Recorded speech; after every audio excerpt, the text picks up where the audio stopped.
voy a explicarles los requisitos de 7.5 con palabras más coloquiales que normal, que de la norma, ¿sale? Y vayan tomando nota para que al término de la explicación o durante la explicación podamos aclarar las dudas que vayan surgiendo, ¿vale? Bueno, 751. Básicamente aquí lo que nos está diciendo la norma es lo que ya analizamos anteriormente. La información documentada que la norma nos pide, debemos incluirla dentro del sistema de gestión. Por ejemplo, yo determino mi alcance de manera verbal. No. A ver, espérame. A mí me muestras una pintura, un cuadro, un video, una foto, un manual, un documento, lo que sea, pero debes mostrar información documentada. E inciso B, la información documentada que la organización determine como necesario. Y se acuerdan que ya vimos este enfoque donde la norma no me lo pide, no hay un requisito legal que me lo pida. Entonces, es ahí donde debería entrar este enfoque en riesgos. Ahora, yo les voy a decir una cosa que me queda perfectamente claro. Todos los requisitos de la norma, de cualquier norma ISO, están pensadas desde el enfoque en riesgos. Todos los requisitos de la norma. ¿Sale? Pero bueno, esa sería la siguiente dinámica, ¿ok? De todas maneras, aunque ya alguien, hubo un comité técnico de especialistas trabajando para desarrollar requisitos, y si aún así, porque la norma no me pide información documentada, yo no la quiero documentar, bueno, aplica tu enfoque en riesgos. ¿Cuál es el riesgo de que no se haga esta actividad o sí se haga esta actividad? ¿Sale? Bueno, nos vamos con el tema de la creación y la actualización, 752. Básicamente aquí debemos de partir desde la comprensión que ya hemos venido analizando de que hay dos tipos de documentos. Documentos internos y documentos externos, ¿sí? Los documentos internos, la creación, la actualización, etcétera, depende totalmente de mi organización o de mi grupo empresarial, porque eventualmente hay organizaciones que dependen de ciertos grupos empresariales, son parte de un clúster empresarial, entonces ya yo tengo la potestad de crear un procedimiento, de desarrollar un manual, de crear instructivos, guías, etc. Y los documentos externos, pues son todos aquellos documentos como normas, como códigos, como NOMS, como leyes, que yo necesito integrarlas sí o sí a la operación de mis procesos. ¿Va? Entonces, en este apartado básicamente lo que me está hablando es de los documentos internos, de la información documentada de origen interno. Entonces, cuando yo tenga la necesidad de crear información documentada o actualizarla, ¿por qué? Porque hay cambios en la operación, porque hay proyectos de mejora, porque cambian las normas, las leyes, los códigos, etcétera. Entonces, yo tengo que cuidar algunos puntos. Primero, la identificación. Puede ser por nombre, puede ser por código, como ustedes quieran. Pero lo que sí les puedo decir, ese tema del código, de las claves, etcétera, tampoco es requisito de la norma. Con el puro nombre basta. Oye, con eso, sí, con eso basta. Si le quieren poner códigos o claves, ok, ya es un requisito de ustedes que quieren integrar a su sistema de gestión. Bien, formato y medio de transmisión. Por ejemplo, si van a utilizar algún tipo de lenguaje especial, algún tipo de código de software, etcétera, lo pueden ustedes hacer, no hay ningún problema, o sea, como ustedes quieran. Lo mismo el medio donde se va a almacenar esa información. Si es en papel, si es en electrónico, como ustedes deseen, lo pueden hacer. Bien, debe existir algún mecanismo cuando se crea o se actualiza la información documentada para revisar y aprobar esa información documentada. Y dice textualmente aquí el requisito, en relación a que sea conveniente para mi organización y adecuada para la operación. ¿Sí? Entonces, Con este punto es el clásico que hay un formato y hay un montón de huecos en el formato. No hay firmas. A ver, ¿la firma te lo pide el requisito legal o te lo pide el cliente, te lo pide alguien? No, pues entonces tú lo pusiste. ¿Quién revisó que este formato pidiera tanta información? Ah, no, pues es que hace tiempo alguien lo dejó y es el formato que venimos utilizando. Ah, bueno, pues entonces puedes actualizar tus formatos. Si no es conveniente, si no es adecuado para tu operación, adecúa.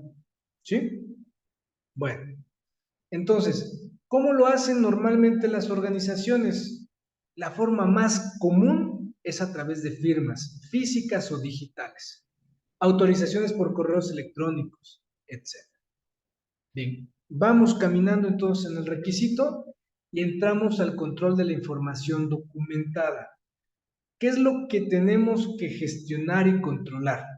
Primero, que la información documentada esté disponible y sea idónea para el uso donde y cuando se necesite. Hace unos minutos yo les ponía el ejemplo del tema de empresas de servicios de transporte o de limpieza o de seguridad. Por ejemplo, a ver, vamos a pensar en guardias de seguridad. ¿Será disponible la información en el cuartel o en las oficinas centrales? No, ¿verdad? Esa información tendría que estar disponible ¿dónde? En el sitio donde está trabajando esa persona. Un conductor en el dormitorio será apropiado esa información documentada. No, o sea, la debe de tener disponible. ¿Por qué? Porque vamos a pensar que se descompone un sistema de su unidad de transporte.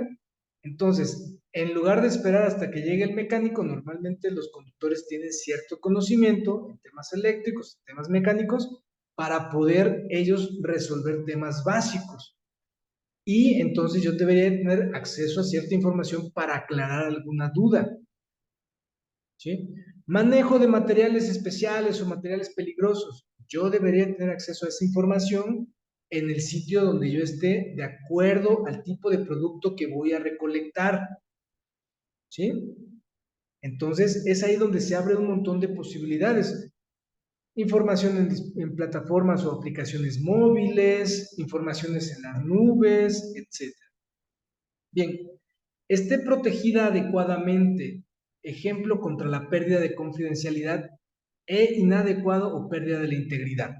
Por ejemplo, si yo almaceno información documentada física porque mis procesos me piden que imprima un montón de documentos, entonces mi almacén o mi archivo muerto o mi archivo de registros debe de tener cuidados contra humedad, en caso de incendios, en caso de huracanes, lo que sea. ¿Por qué? Porque ahí yo voy a almacenar información documentada. Vámonos al tema electrónico. Ustedes saben que los documentos o las computadoras no tienen palabra de honor. Un día llegas, prendes tu computador y ¡pum! Ya no quiso. Y puede ser a los 6 meses de que compraste tu computadora o a los 6 años. Entonces, ¿cómo vas a asegurar que en caso de que se pierda un equipo porque llegan y se meten a tus oficinas y se las roban porque se descompuso la computadora, por lo que sea, cómo vas a ver o qué vas a disponer para que eso no suceda? O por ejemplo, yo soy un trabajador, estoy molesto y me llevó la información. ¿Cómo la vas a gestionar? Entonces, por ejemplo, hay organizaciones que dentro de sus contratos de servicio existen cláusulas de confidencialidad que son legalmente ejecutables en caso de alguna situación se presente, ¿no? Sigo avanzando en temas de control. Nos dice, distribución, acceso, recuperación y uso. ¿Quién puede acceder a qué tipo de información? Por ahí escucharon uno de los equipos, por ejemplo, la información directiva tal vez no le interesa el tema de operaciones. A los de operaciones tal vez no le interesa el tema comercial. A los comerciales tal vez no le interesa el tema de mantenimiento. ¿sí? O sea, cada quien, cada persona debería de tener información, acceso a la información documentada de acuerdo a las actividades que va a desarrollar. ¿Por qué? Porque eventualmente pues, hay información confidencial, eventualmente hay información de otros temas que probablemente no le sirvan simplemente o se quiera resguardar alguna situación. Bien, sigo avanzando. Almacenamiento, preservación, incluida la preservación de la legibilidad. Ok, ¿cuánto tiempo voy a retener o almacenar la información documentada? Ya empiezo a hablar de registros. En algunos sectores existen normas oficiales mexicanas o leyes que te dicen, esta información me la vas a almacenar durante tanto tiempo, durante tantos años. Ah, bueno, ahí no hay vuelta de hoja. O eventualmente algunos clientes te dicen, mis registros me los vas a almacenar por N años o tanto tiempo. ¿Sí? Ok. Cuando no exista como tal un requisito, pero si yo empiezo a regresar la cinta y veo que parte del objetivo de tener información documentada es mostrar evidencia a terceros que se están cumpliendo las actividades planificadas de manera eficaz, como por ejemplo organismos de certificación, entonces por lo menos es un año o el tiempo que van a durar tus vigilancias. Porque me pasó en una auditoría recientemente. Vamos, hacemos la auditoría. Oye, ¿me muestras los documentos de agosto del año pasado? Ah, no, es que eso ya es del año pasado. Entonces, ¿cómo me demuestras que agosto, julio, junio, abril, lo estás haciendo de acuerdo a lo que planificaste? Ah, no, es que yo por decisión tomé por eso. ¿Y cómo me demuestras que se están aplicando los controles? ¿Sí me explico? O sea, por lo menos tendría que ser el tiempo entre una auditoría y otra. ¿Por qué? Porque es la forma en cómo vas a demostrar que las cosas se están haciendo. Bien, incluida la preservación de la legibilidad, por ejemplo. La legibilidad tiene que ver con que, uno, existe el registro, o sea, la información es completa. Otro tema, de que si utilizamos registros físicos, sea legible, se pueda leer, porque a través de los registros nosotros hacemos trazabilidad en muchos casos. ¿Sí? Y tercera, que se pueda visualizar. Me tocó en una auditoría, por ejemplo, estos equipos que imprimen sus registros o imprimen ciertos controles en este tipo de papel térmico, que a la vuelta de 1 o 2 meses, dependiendo de la temperatura, pues se borran, ¿no? Y efectivamente llegamos y ya no había información en estos registros. Bien, entonces, esos controles, independientemente si son físicos, si son electrónicos, por ejemplo, otra de las ventajas de las plataformas es eso. Existen candados que si la información no está completa, no puedes avanzar, no puedes mandar el documento. ¿Sí? Bien, control de versiones o control de cambios. Estas versiones que ven, versión 1, 2, 3, 4, 5, hasta que se les ocurre, o alguna codificación de colores, tiene que ver precisamente con que, además de que esté disponible la información, sea la información adecuada, sea la información en versiones vigentes. ¿Por qué? Porque el no tener información completa en versiones vigentes, como consecuencia, puede traernos que las actividades no se estén haciendo de acuerdo a lo planificado y pueden traer devoluciones, quejas, fallas, productos no conforme, servicios no conforme, etc. ¿Sí? Y después de que pasan esos años de almacenamiento, ¿qué voy a hacer con esa información? ¿Por qué? Porque si nos damos cuenta, en muchos de los casos, dentro de estos registros, tenemos datos personales en muchos casos. Entonces tenemos una ley de protección de datos personales. ¿Cómo vamos a gestionar esta información?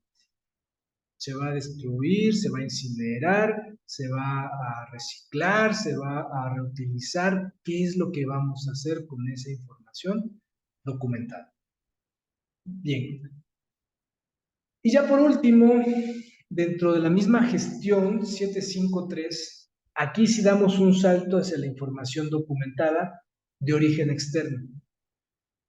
Lo mismo que estamos viendo de origen interno en cuanto al control, bueno, también aplica, por ejemplo, con la identificación y preservación y protección de esta información. Ahora, la identificación aquí cambia. ¿Por qué? Porque no vamos a nombrar a una norma, no vamos a nombrar una ley, no la vamos a renombrar o a codificar. Si lo quieren hacer, bueno, pues es control interno, ¿no? Pero realmente ya tienen una identificación. Lo que debemos identificar es las versiones sean las vigentes. Por ejemplo, sabemos que una ley, un reglamento, una norma, aquí en México, a través del Diario Oficial de la Federación, podemos monitorear los cambios. Pero ¿qué pasa con normas internacionales, con códigos internacionales? Ah, bueno, los creadores de esas normas o esos códigos internacionales en sus páginas normalmente tienen información donde te van actualizando cuáles son las versiones vigentes. Por ejemplo, ahorita en temas de inocuidad alimentaria, ayer, antier, entró en vigor el esquema nuevo de FSC 22000, ¿no? Entonces, si yo necesito FSC o estoy gestionando FSC, tengo que identificar y establecer mecanismos para estar buscando e identificando los cambios que puedan existir en estas versiones. ¿Sale? Muy bien. Raquel, ¿quieres comentar algo? Porque habilitaste tu micrófono.